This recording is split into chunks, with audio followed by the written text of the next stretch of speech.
It's the moment you've all been waiting for. Do fairies not have therapists? How dare you, first of all? Actually, I'm gonna make this about me. Cleared him in fucking 0.3 seconds. Cleared, bitch. Hello everyone, welcome back to my vlog channel. Today I am bringing you a very exciting reading vlog. It is the final installment in my ACOTAR series reading vlogs, and that is my A Court of Wings and Ruin reading vlog. I know, trust me, I am fully aware that I have not read this book in due time. Like, I finished A Court of Wings and Ruin in August, and it's January. So yeah, I mean, technically I read this in December, but at the time I'm filming this clip and the time you're seeing this video, it's January. It took me a very long time to finally get back to reading this series. I apologize. I just needed a little bit of a break and I took one, but now we're here, and today we have the finale of the original ACOTAR trilogy, so very excited to read this for you, see my thoughts and opinions, and complete the trilogy. I honestly have no idea if I'm going to continue on with this series. It really just depends on how I'm feeling, but I already know for a fact I'm not going to be reading the novella A Court of Frost and Starlight, I believe.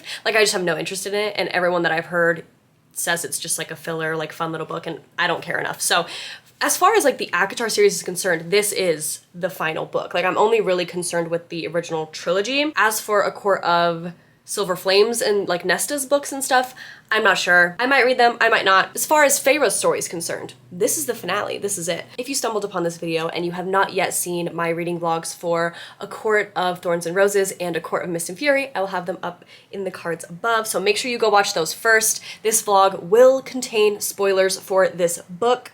Let me repeat that, there will be spoilers. So if you haven't read this and you still want to, you don't want to be spoiled, that's totally fine. Just go ahead, click off, and I'll see you in my next one. Now, before we hop in to the reading vlog, I want to give a special shout out to Kelsey. Kelsey is a super sweet, kind, gorgeous, stunning, amazing viewer of mine, and she actually sent me this book to read. So I just wanted to give her a special little shout out. Thank you for adding this to my book collection. I am super grateful. Going into this book, I'm actually feeling hopeful. As we know, I rated ACOTAR 2 stars, and I rated A Court of Mist and Fury, ACOMAF, 3.5. So I haven't gotten like a 4 or 5 star. Like, this series overall hasn't been my favorite. I would say it's like pretty average. I think it's good, but there are things I don't love about it. But I'm actually having the highest expectations and the highest hopes that I will enjoy this book the most. Like, I think I'm gonna like this one the best. And that's for 2 main reasons. One, at this point in the story, Feyre's character is a lot less annoying. Like, Feyre was definitely something that kind of ruined the initial first book for me, and even a little bit of the second. But I feel like now at this point, she is kind of more confident in herself. She knows about her powers, her abilities. She is a high lady, as we know. So she's just fully formed, I feel like, at this point. And so she's gonna be like a lot less annoying, I hope. And then the second thing that I think is gonna aid into my enjoyment of this book is the fact that at the beginning, as we're starting out, we know Feyre has been taken back to the Spring Court, so she's with Tamlin and Lucian, and Tamlin and Lucian seem to think that like she was like taken by Rhys and that she's back now and like everything's gonna be better, but we know as the reader that Feyre is actually just here kind of as a spy, and she's just gonna be like sending information back to the Night Court, and I love a spy story. I love a spy story. I think it's so fun. It's so intriguing. I'm feeling positive about this, but yeah, so I'm gonna start reading and we'll transition to the reading vlog and we'll see how it goes. So wish me luck and let's get started.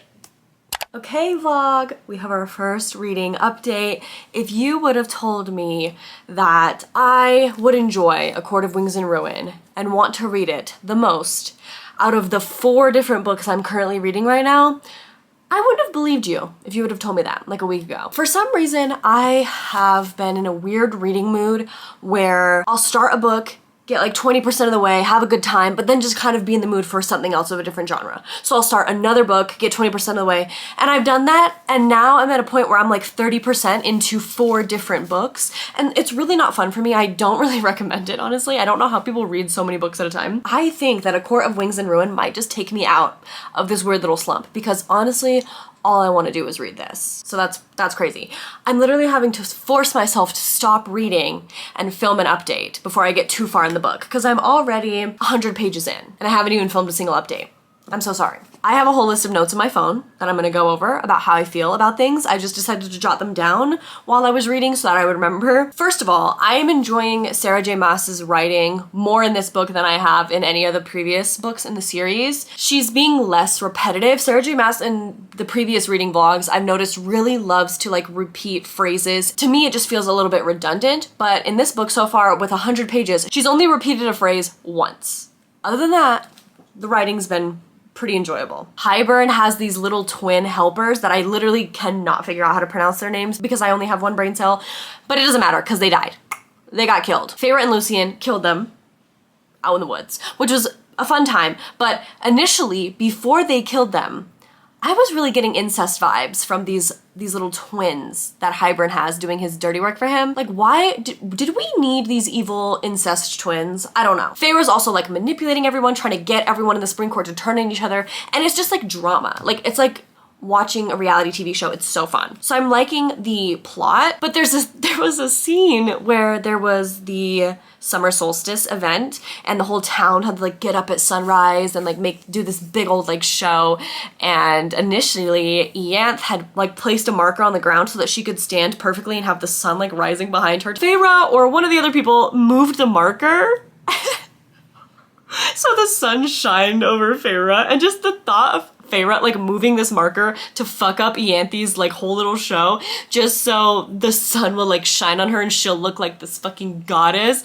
That is so girl boss. Like, that's so funny. She's like, Actually, I'm gonna make this about me. and I just loved that. I actually really loved that. Also, this probably isn't a shock, but man, I just fucking hate Tamlin so much. Like, you need anger management classes, my dude. Like, you're telling me that you're immortal, and you just, out of all these years and years and years and decades and decades and decades that you've been alive, you've never thought, maybe I should like go to therapy? Like, do fairies not have therapists? Because I think like if you're gonna be alive forever, potentially, you definitely need people out there that are gonna like help you work through your emotional turmoil, because his anger issues, like they need, babe, work on it. You're a grown-ass man. You're centuries old. Work on your anger issues. Especially when your anger issues begin to hurt and literally injure, because he gets so angry his magic like injures Feyre. It's like, you literally sold out your entire court, your friends, everyone that loved and cared about you to save Feyre, get Feyre back. And then you're just gonna let a little bit of an outburst injure her and potentially like kill her. Tamlin, go to therapy challenge. I don't know. Also, though, I think something that's shocking me about this book is I think I'm a Lucien hate account. I think I hate Lucien. I actually think I'm hating Lucien more in this book than I'm hating Tamlin. Like, I already know Tamlin's a shitty guy. My expectations of Tamlin are already so low. Like, I know he's a piece of shit, so like I'm not shocked by him being a piece of shit. But Lucien, I'm like, damn, stop wavering this line of like being good and being an asshole. Because like, pick a side because you're pissing me off. And Feyre giving Lucien like passes and like kind of just dealing with Lucien's bullshit. I'm over it. Like, I'm over Lucien. I'm so over him. I know some people out there probably like Lucien, but no. He is a little snake. I don't understand the whole like Lucien and Feyre flirting thing. Like, I get it from Feyre's perspective. She's doing it to make Tamlin mad and like force a wedge between them. But I don't understand why Lucien's like playing along. Like, why Lucien is flirting with Feyre and like entertaining this. Like, I don't understand why everyone in this goddamn realm is in love with Feyre. I really don't get that aspect. So, plot-wise, Feyre and Lucien just killed Hybern's like twins, and now, because Feyre did that, she needs to get the fuck out of the Spring Court, because they're gonna know something's wrong. So she's going to the Night Court. Feyre was already gonna head out to the Night Court, but then she stumbled upon Lucien in a bad situation with Ianthe and decided that Feyre was gonna Captain Save-A-Ho and save the day. He doesn't need you to save him, girl, but whatever. Lucien got caught up in all this and realized that Feyre was going to the Night Court and that Feyre was leaving, and then convinced Feyre to let her come with him. So now I'm at the point where Feyre and Lucien are going back to the Night Court. I am very excited for Feyre to reunite with Rhys. I'm looking forward to that. But the fact that Lucien's gonna be here is an ick for me. I'm gonna keep reading. But yeah, that's basically all the notes that I have right now. Overall, I'm having a good time reading it. There are still about 600 pages worth of opportunity for Sarah J Maas to fuck something up, and I could end up hating this. I don't know. I don't know where we're gonna go from here. I was enjoying Feyre fucking around with Tamlin. I honestly thought that Feyre would be in the Spring Court a lot longer in this book. Like, I did not think she would already be dipping 100 pages in. I thought she would be there for a good like 300 pages, but whatever. I was enjoying that part, but we'll see where it goes from here because I honestly don't even know what's gonna happen. Like probably just a bunch of war shit. So I'll let you guys know when I have more updates. I have a little bit of a slightly depressing update for A Court of Wings and Ruin. If my memory is correct, I am on chapter 30, page 315, but I'm not gonna lie, I have not picked up this book in about a week and a half. So it's a little bit foggy in my brain, but if you've watched any of the other reading vlogs I've posted the last few weeks, you might have heard me mention this already, so I'm sorry if I sound like a broken record. But this book I feel like is just kind of putting me in a bit of a reading slump, and I don't mean that in a general sense because I'm definitely still reading quite a lot. I'm finishing other books, and so I'm not really in a slump, but just when it comes to this book, like I never ever feel motivated to pick it up, and I would pretty much find any excuse to not read it. And it's not that it's bad, it's just that I'm bored and I just don't really care about what's going on right now. Ever since Feyre has returned back to the Night Court with everybody, I've just lost interest because at this point it's just like planning and strategizing what they're gonna do in this war and trying to garner different allies, and I just don't really care about war stories. Like, at all. It definitely is just not my favorite thing to read about in a fantasy, and I thought, I don't know, I just thought we were gonna get, the only thing that's really getting me through it at this point is listening to the graphic audiobook. Again, I don't know if I mentioned this already, but highly recommend these, they're on script. I think I'm gonna step away from this for a little while, continue reading other things. Maybe distance will make the heart grow fonder, and I will eventually want to pick this up again. Which sucks because I really thought that this was going to be my favorite of the series. I thought I was going to enjoy it.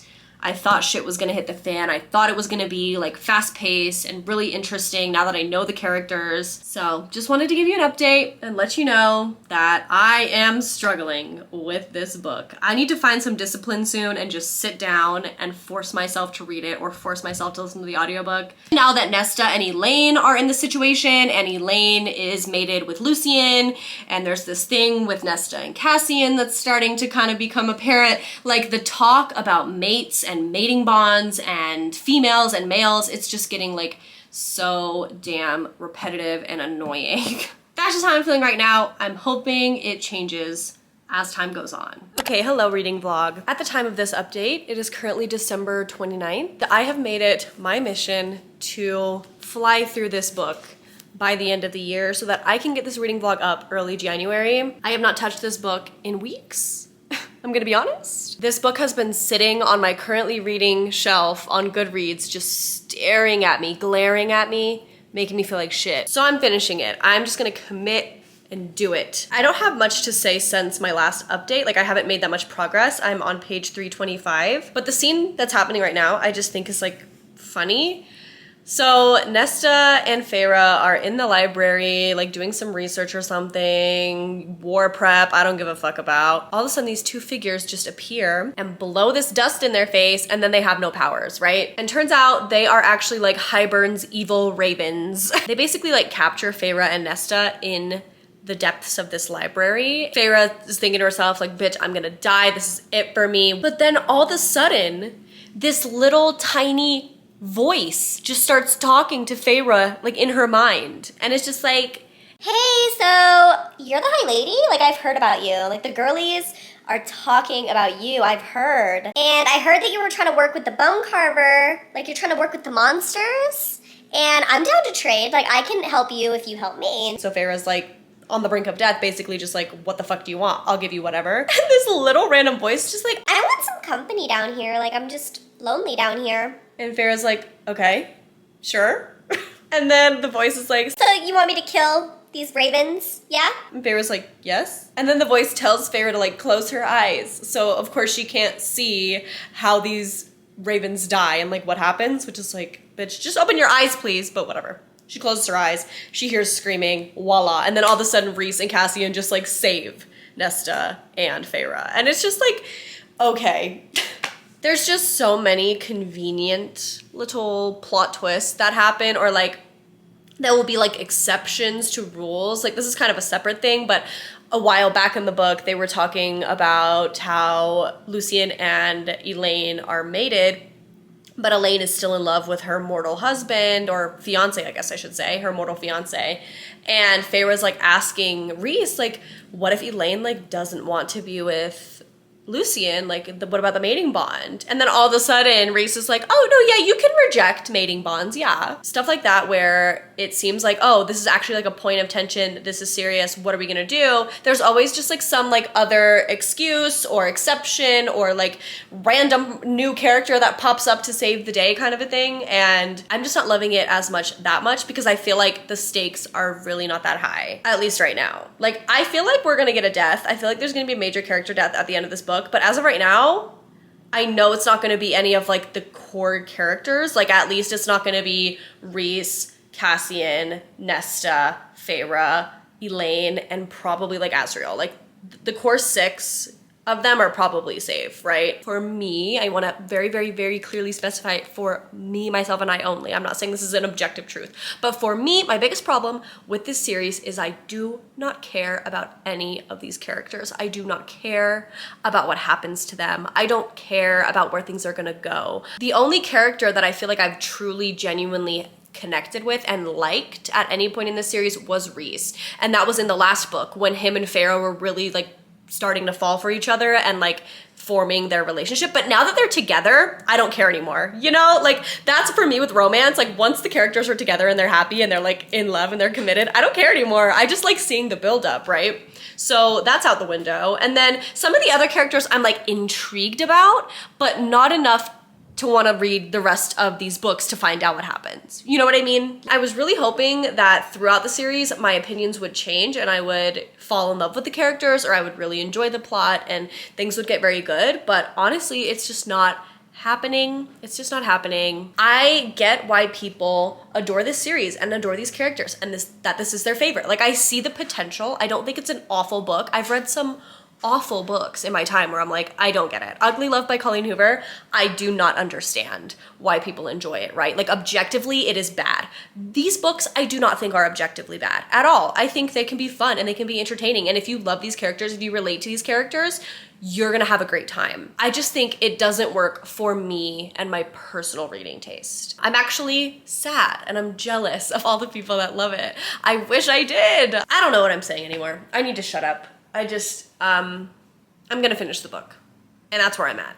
Okay, chapter 36, page 355. We have reached the first battle, essentially. I mean, technically Hybern already attacked the Summer Court, but we're getting the first battle that Feyre and the Illyrians are partaking in. War has motherfucking begun, and we still haven't even had the meetings with all of the High Lords. So let's see how it goes.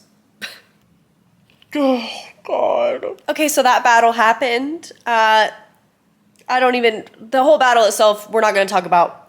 What I'm more concerned with is, of course, Miss Sarah J. Maas would include a spicy scene in which Feyre and Rhys are at these war camps and they are getting it on in their little tent while surrounded by all of these people that are injured and dying from this battle.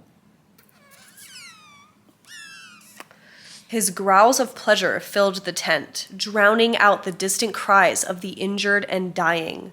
Life and death hovering so close, whispering in our ears. But I tasted Rhys, worshipped him with my hands and mouth and my body, and hoped that this shard of life we offered up, this undimming light between us, would drive death a bit further away. I don't think you sucking his dick while people are dying around you is like the war sleigh that you thought it was. Questionable. Okay, we are just about to head into the meeting with all of the courts and the High Lords and whatnot, and Nesta has decided in a not really surprising turn of events that she's gonna come and like tell her story, hopefully. I'm definitely a little bit more interested in Nesta's story than I am Feyre's, so I'm hoping we get some big Nesta revelations, some more info from this meeting, and Reese is also like hiring Nesta as his emissary or whatever. Nesta's kind of becoming more involved with what's going on instead of just like sitting, reading her smutty books and being mad at everybody. So that's good. I'm excited. I'm hoping we get some Nesta revelations, but I actually am gonna take a little bit of a break. I have to go meet up with my family for dinner, and then I'll come back and read some more tonight. Okay, I am back home from dinner. I had a great time. It was wonderful. But now I'm sitting down and I'm gonna get more reading done. Tamlin showed up to the big meeting with all the High Lords. And so obviously when he arrives, he discovers and realizes that Feyre is a high lady, that Feyre and Reese are married, like her tattoo's on display because she had previously glamored it when she was in the spring court with him. So obviously there's some drama going on, but it's funny because Tamlin, being the prick that he is, basically insinuates that Reese is the one that started this war because he stole Feyre away in the middle of the night, is like what he's trying to say. And then Feyre just looks him dead in the face and goes, "The sun was shining when I left you." Eat him up, cleared him in fucking 0.3 seconds, cleared, bitch. I'm really not the biggest Feyre fan, but I will never get over the scenes where Feyre is just ripping Tamlin a new asshole. Like, I love it, it's great. Because after enduring the first 75% of A Court of Thorns and Roses, it's what we deserve, you know what I mean? Like, I hope Tamlin dies in this war. That's what I'm manifesting. Nah. Okay, Mr. J-Mass, I don't know if it's the edible hitting. It was definitely the edible hitting. But we're getting to the good parts of this book and I'm actually like having a good time. Like the middle of this book was dragging, but this is kind of good. Like the fact that 6 out of 7 courts, including Tamlin, stood up and were like, yeah, we're gonna fight Highburn. Like, I honestly did not think Tamlin was gonna agree. I really hope that we're not trying to get like a Tamlin redemption arc. Like, I really hope that that's not what's happening. But either way, this meeting and Nesta standing up and just being like, fight for people. Like, she really had like a whole us monologue. It was very random and just like a little bit funny. But I was like, yes, Nesta, tell them. I prefer Nesta when she's like, ripping people apart and reading them left and right than I do when she's like trying to be a motivational speaker, but that's okay. She had her moment. It was cute. Now the plot is just like, it's just funny. Like the conversation, like there's just so much drama. Like I'm here for the drama. This has been my favorite scene in this entire series probably, is this meeting with all the High Lords and all the drama. And everyone's got their own problems and they're all like complaining. Like it's funny. They're not like, so how do we win this war, guys? Like how many people do we need to kill? Like what? Like they're like, why the fuck are you fucking my ex? Like, okay, I don't know if this is right or not, but is HALEYJEAN the only LGBTQ character we've seen thus far? Or has there been anyone else? I cannot think of a single LGBTQ person that we've met besides HALEYJEAN. But go off, bisexual king! Okay, so Mor is coming out as gay. But no, bisexual? Even the way that Mor like is discussing her sexuality just feels strange to me. Like this entire thing is weird. I do not know how to, like, Ianthe's death scene was so anticlimactic. Like, that's embarrassing for you, girl. Like, if you would have told me that the serial had a better death scene than Ianthe, I wouldn't have believed you, but it's what the serial deserves. I am loving how Mor is ripping Feyre a new one, because it's so true. Like, why didn't Feyre literally tell anybody that she was gonna go talk to the serial? Like, she's High Lady. She could just let them know and go do what she wants to do. Like, no one's gonna stop her. Like, Mor has every right to be fucking annoyed. Feyre just doesn't give a fuck about just, like, letting people know where she is. Like, this is my point. Feyre has definitely had some character development over the course of these books, but one thing has not changed, and that is her being a dumbass fucking bitch sometimes. She really is just a dumbass idiot sometimes. No way their dad just shows up with fucking ships. So much is going on that I'm actually like having a good time, just because the plot is like the plot twist after plot twist after plot twist. Like, That's the thing about Sarah J Maas books. For the first, like, 80%, they can be kind of boring, but then once you get to that last, like, 100 pages, those last 100 pages are a wild ride every time. I will find you again in the next world, the next life, and we will have the time, I promise. How dare you, first of all?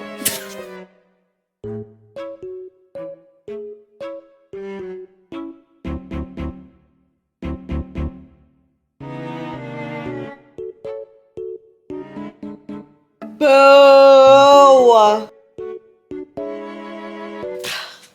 What the fuck? Okay, everyone. That is it for my reading vlog. Now let's talk about my review and my thoughts and opinions on A Court of Wings and Ruin. Wow, okay. There's a lot. Like, I don't even know where to start. I don't love the ending. Like, overall, I like it, but by the end of the book, as you know, we had like 2 major character deaths with Rhys and Moore, and then they basically just got like undone. You know what I mean? And I wish like at least one of them would have died. Like, and stayed dead. I hate when that happens. That's one of my biggest pet peeves in books, is when a character is killed off and then like brought back to life magically. I just feel like I'm getting cucked by the author. If you're gonna give me character death, like stick to it and have them be dead. So I didn't love that. Obviously, I don't want Rhys to die. Like, I think it's good that Rhys and Feyre got like a happy ending at the end of this, but I do think that Moore should have stayed gone, like stayed in the cauldron or whatever, wherever she was. You know what I mean? Like, I don't think she should have come back. I don't know, like all the big character deaths that we got weren't even that big. They were like side characters.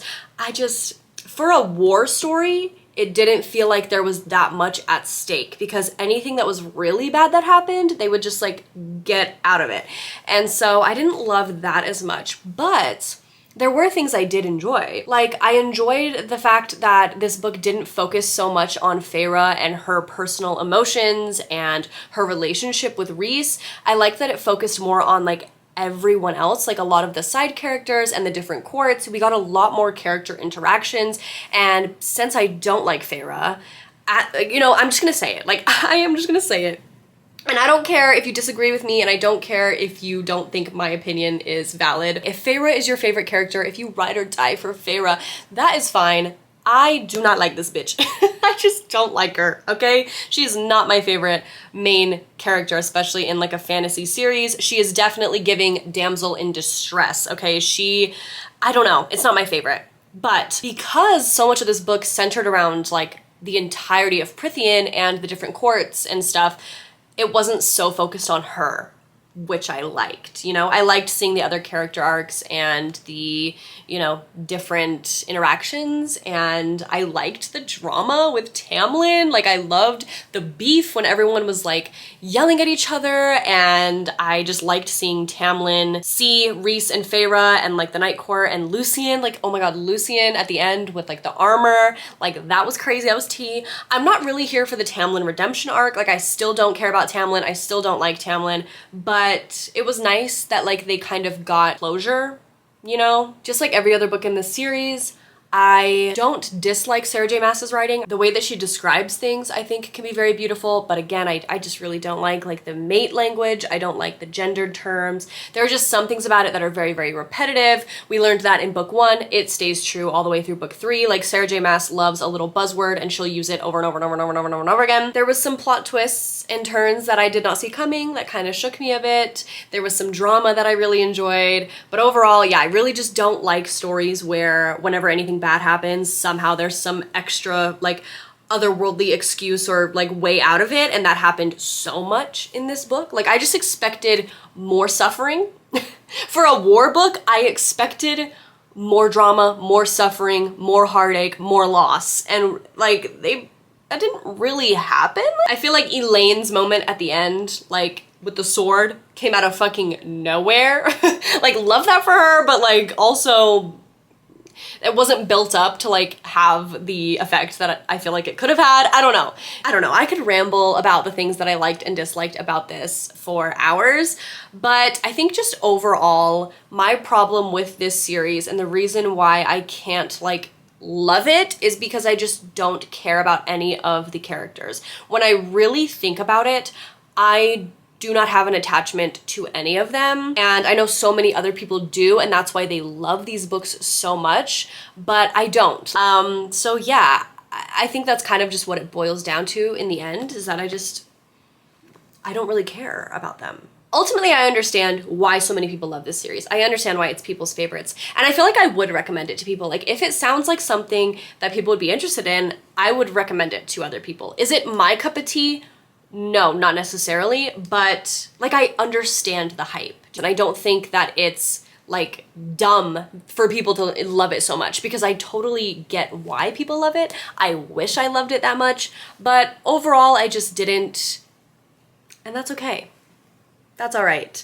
I'm gonna give this a 3-star. I'm gonna give this a 3-star. I think this was like right in the middle for me. Like, everything that I loved about it, there were also things that I like didn't like that kind of just outweighed it. And so I would just say it was like average. It was like an averagely good story. It was an averagely good book. I will say my favorite parts of the entire thing were like the first very beginning chapters when Feyre was in the Spring Court doing her spy shit. Like, that was hilarious. I loved those parts. And then I did like, obviously, like the very end, but the middle, the middle like 400 pages were definitely like I was in slump city. So 3 stars. That is my rating, review, and opinion on A Court of Wings and Ruin. I hope you enjoyed these reading vlogs. I hope they weren't too anticlimactic for you. I know so many people were anticipating me reading this series, and I kind of knew going into it probably wouldn't be my favorite, and I was right. I do happen to know my taste quite well, but I still had a good time, and I don't regret reading it. Like, I'm glad we did it. I'm glad we got through the trilogy. I'm glad I know what the story is, and I'm glad I can, like, you know, laugh at the memes on Instagram, and I'm glad we did it. And I just want to say thank you for watching and enjoying my content and hanging out with me on this journey, especially if you've watched all 3 of these videos. Thank you. You're a ride or die. I will talk to you all in my next video. If you want me to do reading vlogs for another popular series, let me know what series you'd like me to read in the comments below. Maybe we'll do another one of these sometime this year. I'm not sure at this point if I'm gonna read A Court of Silver Flames or not, but if I do, I don't think I'm gonna make a reading vlog on it. So I will talk to you all in my next one. Make sure to like, comment, subscribe, all that fun YouTube stuff, and I will see you very soon. Bye.